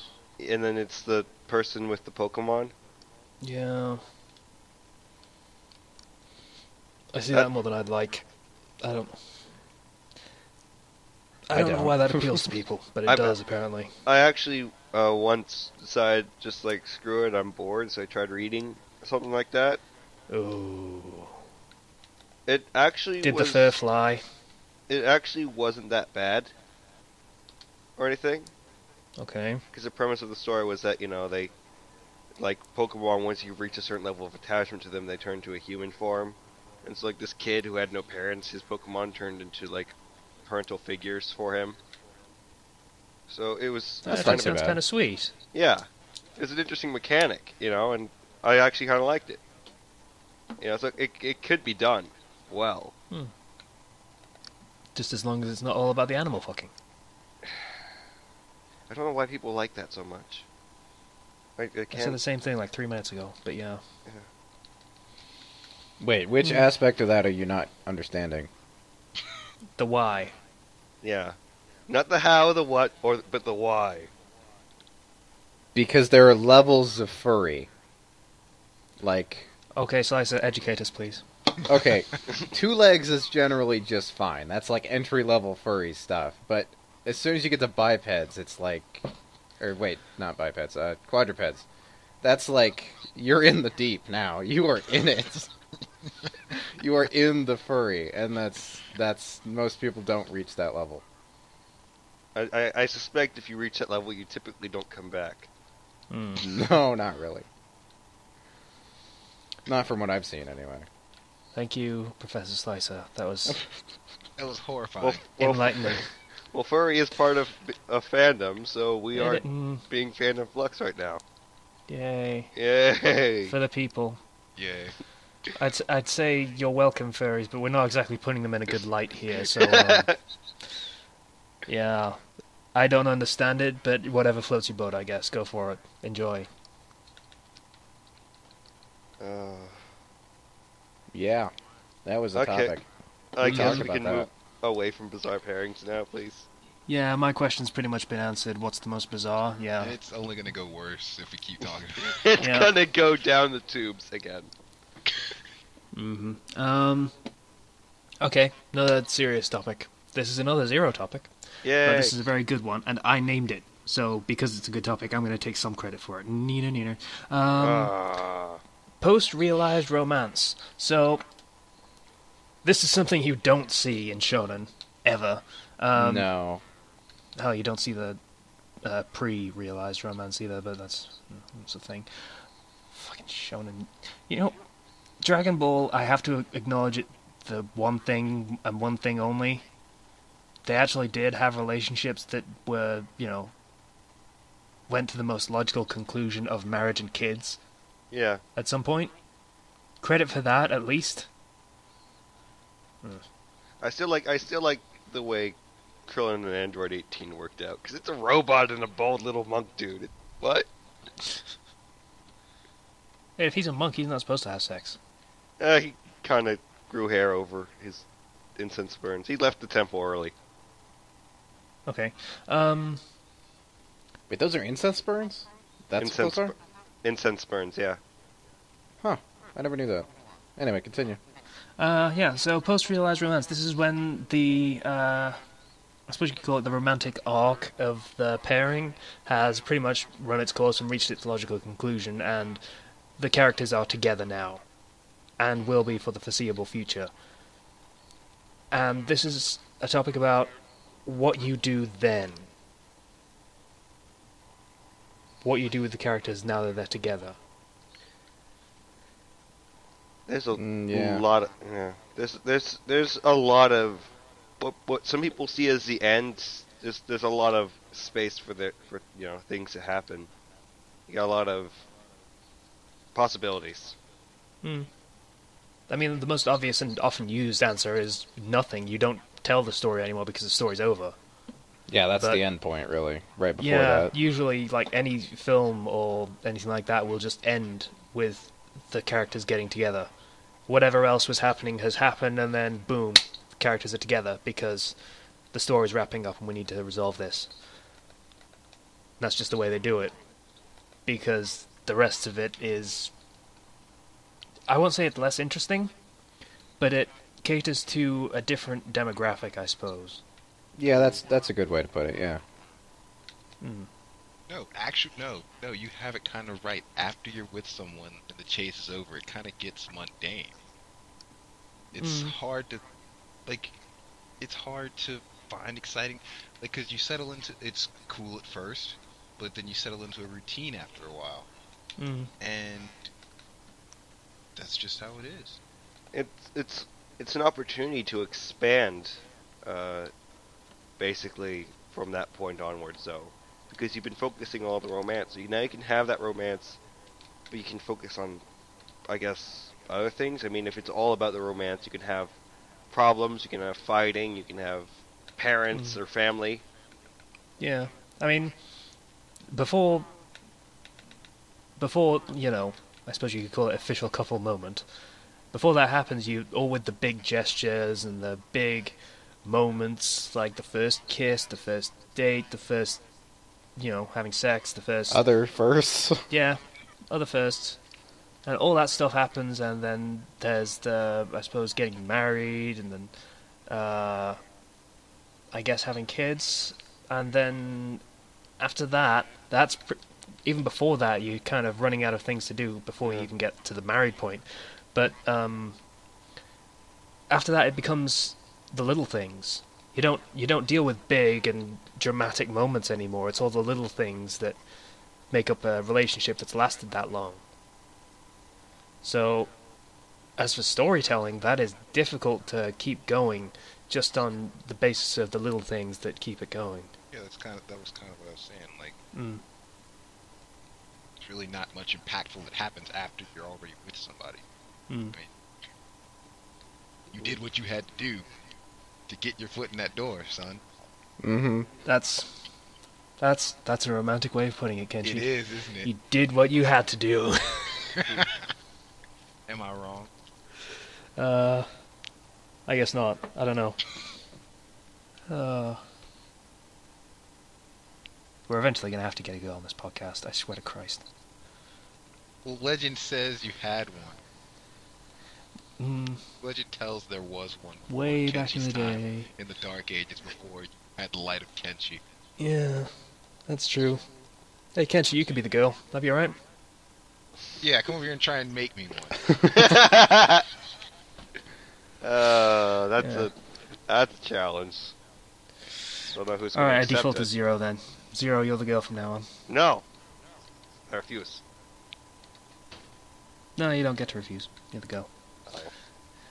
Oh, that came out wrong. I'm gonna cut that shit out. Jesus Christ. You should cut this entire part out. Yep. Doesn't That's... make you seem good. Yep. Okay. No, you have to leave it in, just because. You can't just cut that. 1 hour 40. Yeah, this is getting cut. Jesus. Yeah, okay. 140. Cut. Yeah, so, what were we talking about? Before I said some Not terrible that. things? How married life is generally pretty boring for a story, unless it's, like, not the focus. Like, Chi-Chi and Goku are married, but you don't really...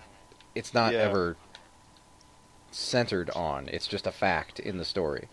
Yeah, and you get the background of the conflicts, like Chi-Chi not wanting Gohan to be a fighter. I learned this from that fic, by the way. You get the backgrounds of that and how it affects the relationship, but you don't really see the conflict going on. Yeah. Very much. If the whole story, if like a main thing in the story is just the romance, then the story's over at marriage because it's happily ever after. But if it's something else, like maybe it's say sci-fi and romance, well you can throw in more sci-fi stuff.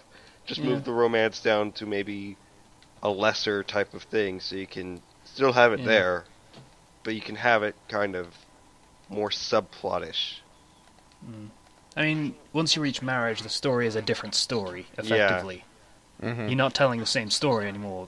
It's something entirely different. I mean, My Family, the British sitcom, that was made by an American, but still a British sitcom, was an interesting story. I mean, it was just about a family that had been married for quite a while. Obviously, it's your basic, married life family sitcom. But it was interesting as far as story goes, as well as just, general comedy hijinks. I mean, that's an easy way to take, like, post-realized romance, just the funny scenarios that end up happening, because, families, and funny shit happens regardless. It's one way to do it. But, you're not going to be able to keep the same tone and story style and structure after the characters have become something else than what they were before. Mm-hmm. Because single versus married is two very different outlooks on life as well. I mean, you could make the argument that they're not even really the same characters anymore because their priorities are different, their outlook on life will be entirely different, they will be more interested in different things and such things. It's a vastly different way of looking at life after you're married. So... That's a good way to put it, yeah.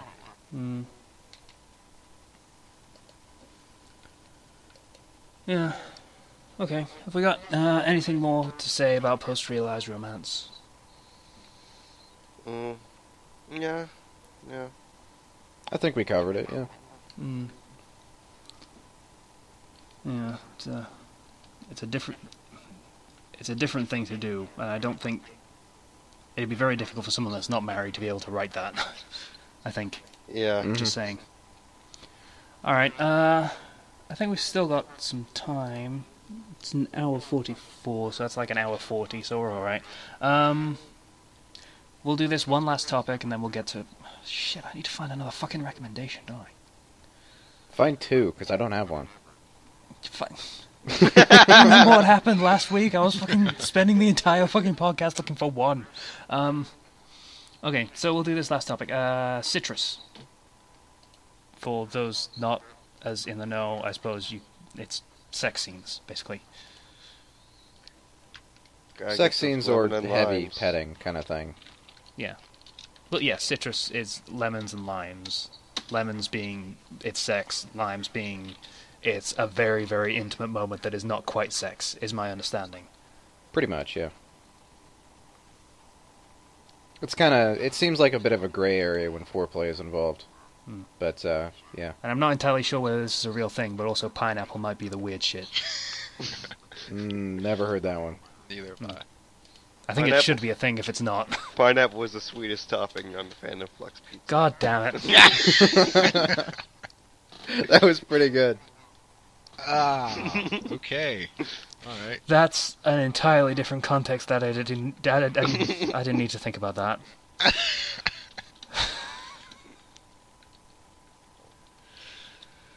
Oh, please nobody write pineapple scenes involving us. What? Let's not do that. Well, let's think about the characteristics of pineapples. What would a pineapple scene be? Like Kenchi said, pineapples can be weaponized. Yes, they're potentially painful. So it would be very painful. I guess the devil and Little Nicky. Or Hitler and Little Nicky, that's it. It would be painful. And yes, I don't remember that scene you're talking about. Yeah, that was a Pineapple thing. treatment. Yeah. Which way did that go? The round end or the spiky end? I The end that hurt think the it was most. whichever way is more painful. So the leaves first. Mm-hmm. Ah. Ow. Why are we... Uh, No, let's just no. change the Zero topic. brought it up. I blame Zero. You said pineapple. I did, and then you made it weird. Then you said it should be a thing. It should be a thing, but you made it weird. Well, in fairness, the weird shit would inevitably be, weird by default, I suppose. Whatever. So, I know there are 2 people on this podcast that have written Citrus previously. Yeah. I have not. Zero, as far as I'm aware, has not. No, I haven't. One person actually PM'd me once and said, "Hey, could you actually write some? Like, do you know how to write lemons? Could you, if you wanted to write it?" Because they're like, "Oh, I'm considering doing it." I'm like, I could probably, but do I want to? I don't know. It feels off for me. Yeah. I don't know. It's a different. It's an odd thing to inevitably have to try and write characters in those situations doing those things. I mean, it's fan service. Pretty much. There's a different mentality to it. I mean, you can pretty easily go over the edge, and it really depends on the reader's suspension of disbelief for a lot of stuff. Unless it's like vanilla sex, and then, I don't know. Maybe I'm jaded by the internet, but that's kind of boring to just read about it. Thanks, internet.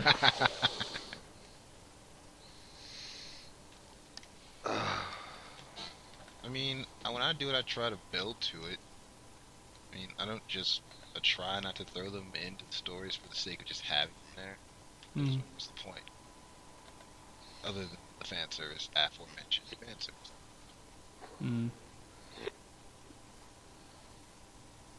I mean, yes, I'm a man of the people and everything, but I like to have reasons for it. I mean, there are plenty of stories out there. Yeah, you're a story writer, not a smut writer. Yeah. You know what you do more than anything else, and that's Yeah. what you like to do, and that's what you're going to do. And if people just want smut, they can go somewhere else and find it. Like adult fan fiction. Don't go there, ever. That's a terrible site, just in general. I've never gone there, so I am woefully uninformed.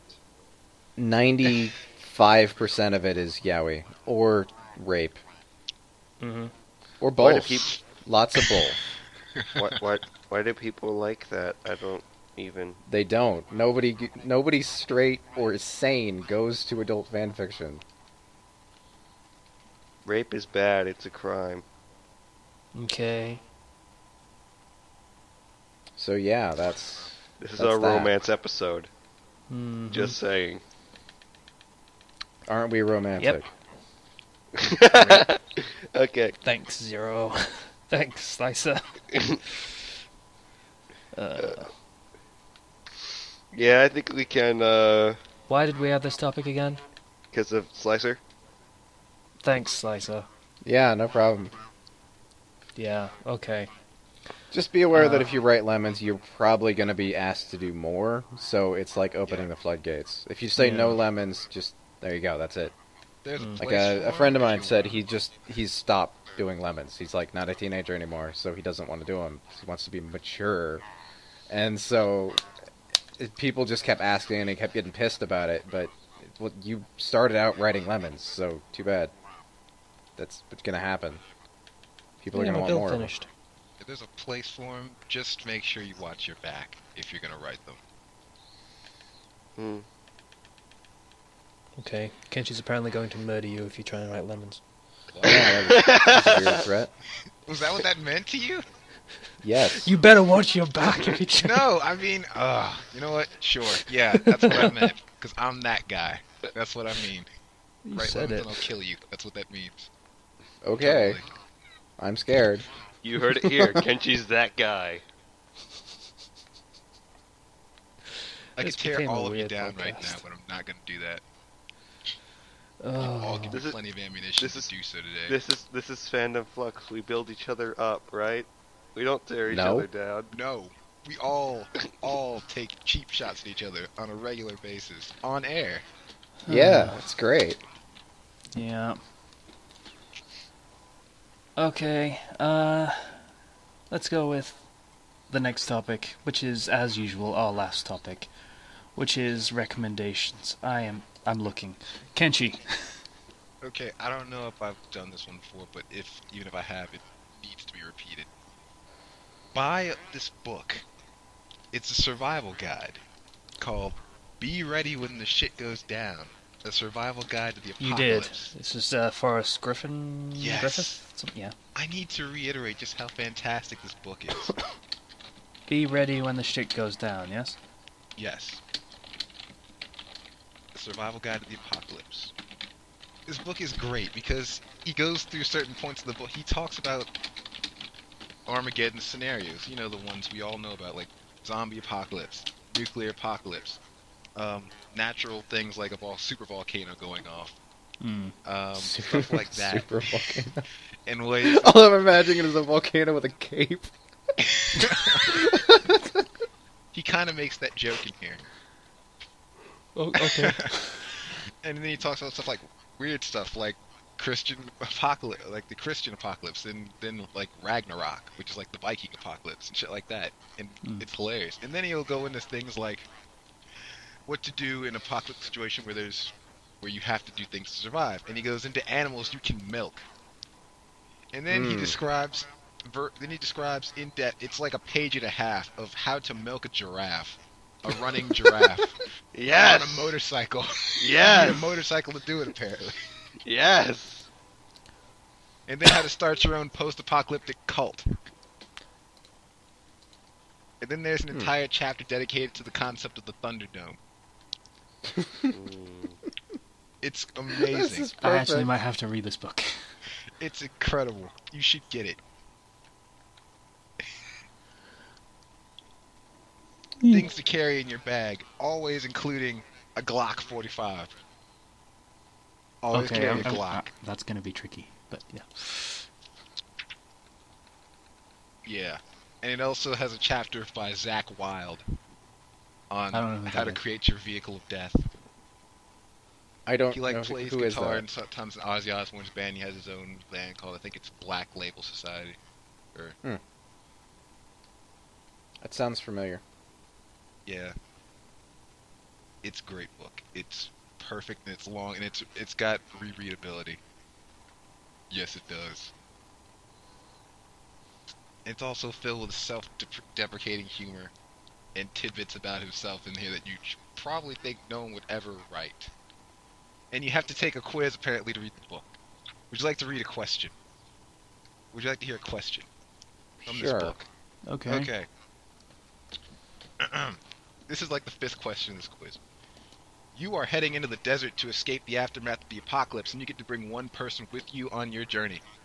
Which one of the following would it be? Would it be A, a stripper, B, a doctor, C, a wilderness man, D, a plumber, E, a prostitute, F, a Navy SEAL, or G, a little person?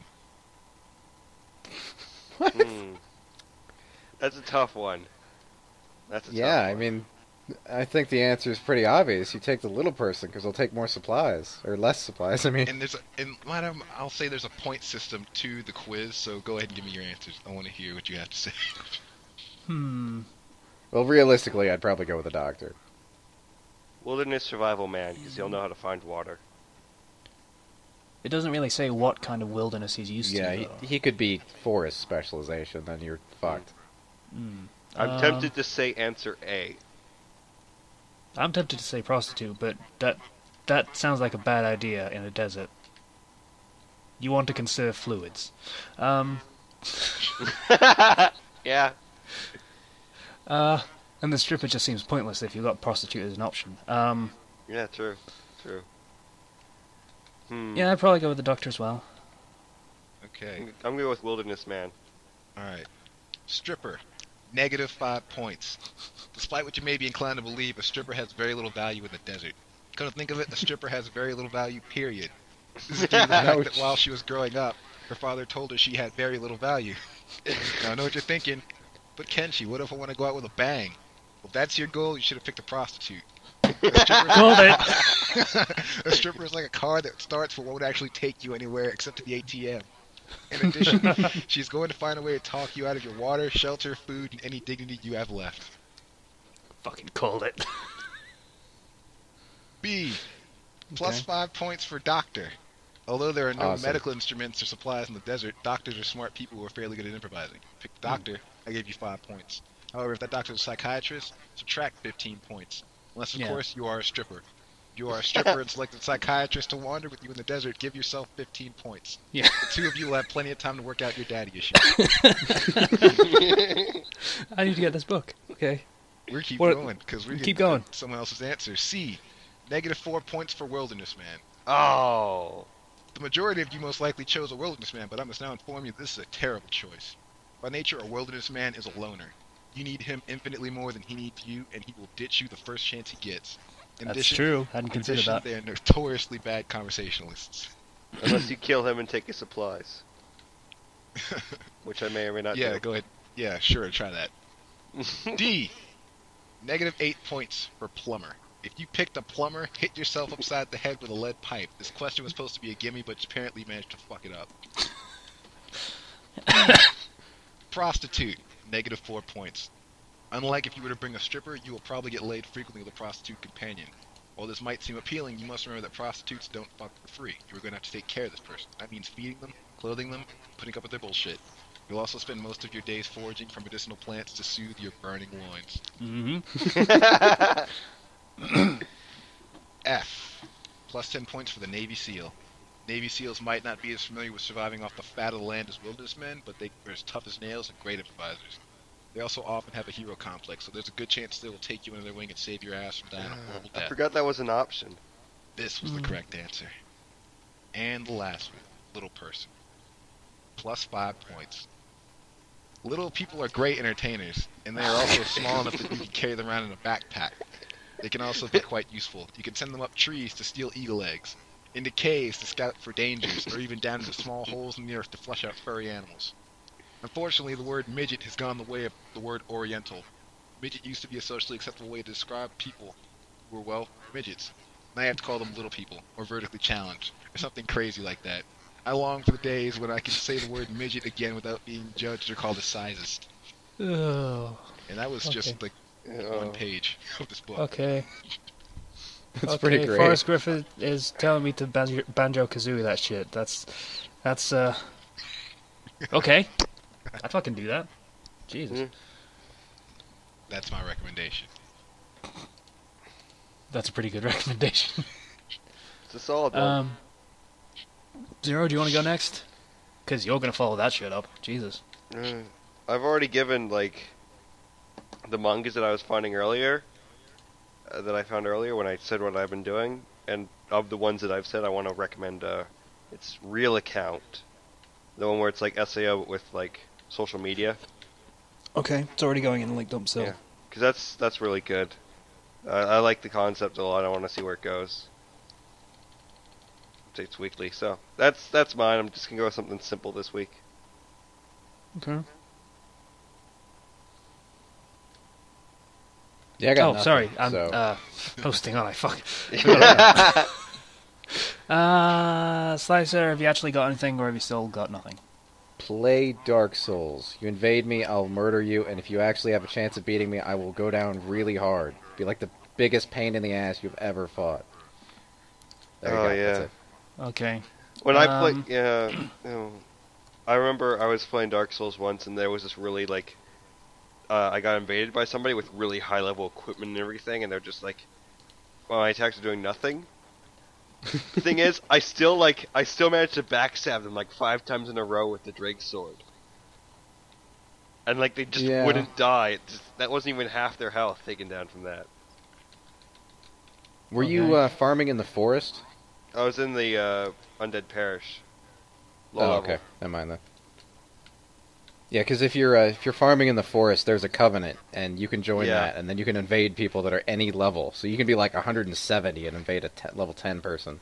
Yeah, if they break the covenant, which I always absolve my sins as soon as I break that covenant.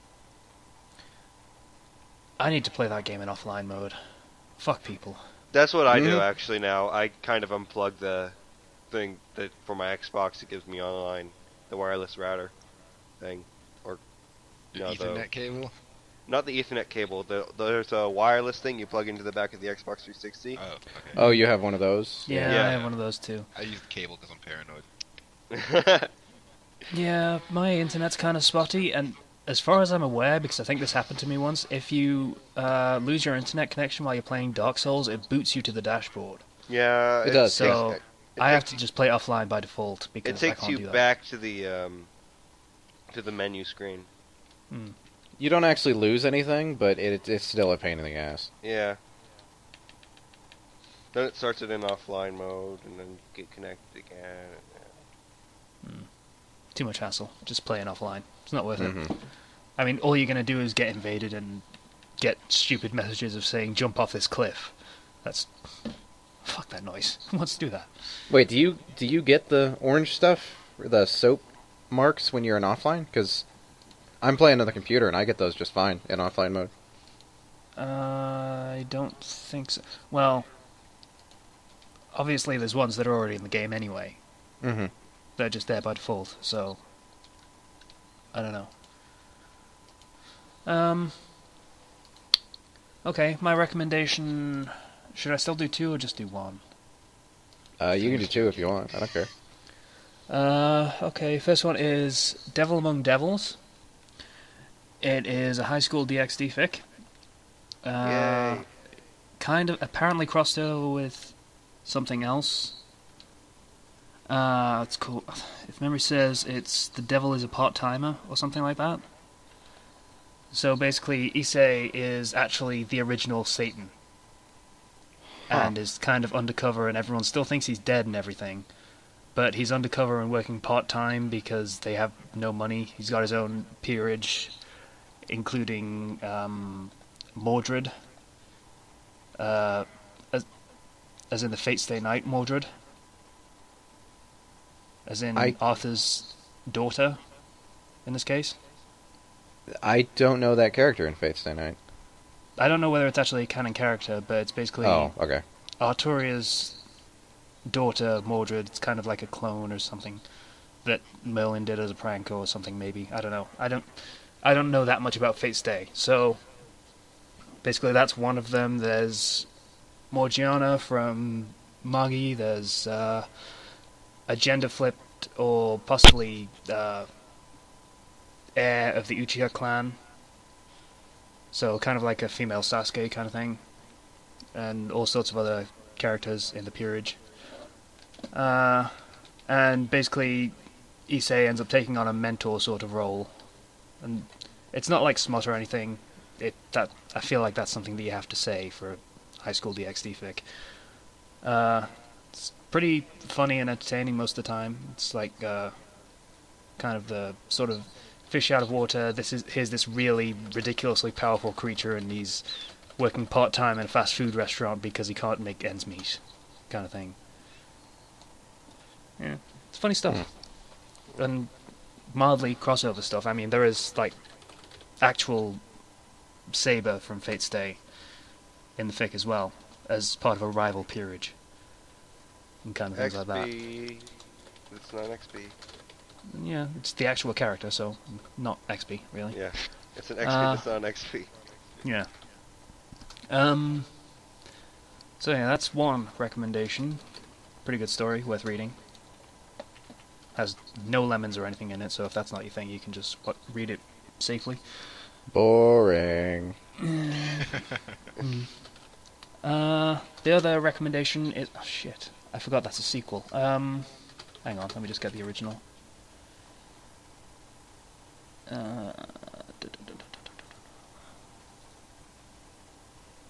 Where's the original?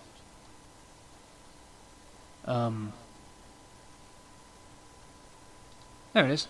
Jedi Harris. Another Halloween fic for the Buffy readers that are aware of the concept. Basically, Halloween, people turn into their costumes because chaos magic and stuff. Yeah. Xander dresses as young Obi-Wan Kenobi. So, probably just he ends up turning into probably not long after Order 66 has gone through. So, just after the Empire rises, kind of point in Star Wars canon. And he pretty much keeps all the knowledge so he can build his own lightsaber and use force powers and stuff like that because it just happens to exist in the universe anyway. And starts rebuilding the Jedi Order, basically. And it's finished, and it has a sequel fic that is still going on. It's a long read. The whole thing is about 600,000 words, so Nice. it's pretty good. Conflict is kept pretty much level for the whole thing. I mean, he's a Jedi, but there are now Sith as well. So it's not just this character is now completely overpowered for the universe. He is kind of overpowered for the universe, but then there's other things that get added that make it kind of more balanced. So, it's worth reading. I guess we're done. Are we done? I believe so. Yeah. This was our romance episode. This became a thing. I think it turned out fairly well. Yeah. For the most part, a little bit might have had to be cut for reasons. Nothing's yes. getting cut. No, Disturbed there was no dead. cut dialogue. No, You don't cut that. Yeah, I don't know what I'm talking about. I'm so zany today, you know. Uh-huh. Nothing got Pineapples. cut. Yeah. we Yeah, the disturbed pineapples some- got cut. We had pineapple rings for snacks, I guess. Yeah, people were disturbed. Roundhouse kicks were thrown. Asses were beaten. Love was made. There you go. Beaten. Yeah, could be. And someone may accidentally have made a rape joke without realizing it. Anyway, so I would like to thank everybody for listening to episode 23 of the Fandom Flux podcast. If you would like to get in contact with us, you can do so through the comments on the Blogspot page. CMC Wiki, we did pay attention to your comment. Please don't post it in this episode as well. If you would not like to use the comments system, I prefer you did, but if you really don't want to, you can get in contact with us through our own personal profiles on fanfiction.net through the PM feature. Once again, I would like to thank you for listening to the Fandom Flux podcast, episode 23, and we are out. Bye. Bye. See ya.